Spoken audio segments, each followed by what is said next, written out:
அளவீடே இல்ல. உனக்கு வயதை கடந்தால் திருமணம் செய்யதான் மார்க்கம் சொல்லுது.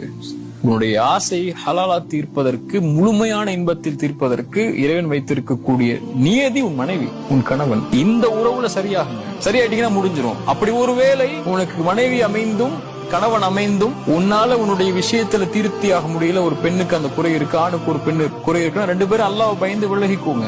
ஹலாலான உறவை தேடிக்கொண்டு ஹலாலான உறவின் அடிப்படையில மறுபடியும் அந்த உறவை சீரமைத்துக் கொள்ளுங்க. அதான் மார்க்கம் சொல்லக்கூடிய அளவீடை தவிர நீங்க இதை போய் செய்யுங்க அதை போய் செய்யுங்கன்னு சொல்லி மார்க்கம் எங்கேயும் அனுமதி கொடுக்காது. மாஸ்டர்பேஷன் முழுவதுமா ஹராமான செயல். அது மக்ரூஹான செயலா இருந்து நீங்க சொன்னாலும் கூட இது உங்களை அது பக்கம் தான் கொண்டு போகும். ஹராம தான் பார்த்து செய்வீங்க, ஹராமான எண்ணத்துல தான் செய்வீங்க, ஹராம யோசிச்சுதான் செய்வீங்க.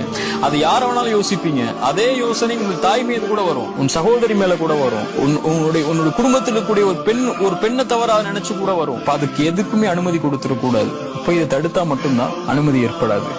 இந்த மாதிரி செயல்பாடுகள்ல இருக்கக்கூடியவங்க, அதுக்கு அடிமையாக கூடியவங்க இந்த மாதிரி விஷயங்களை லேசாக்கிரும்.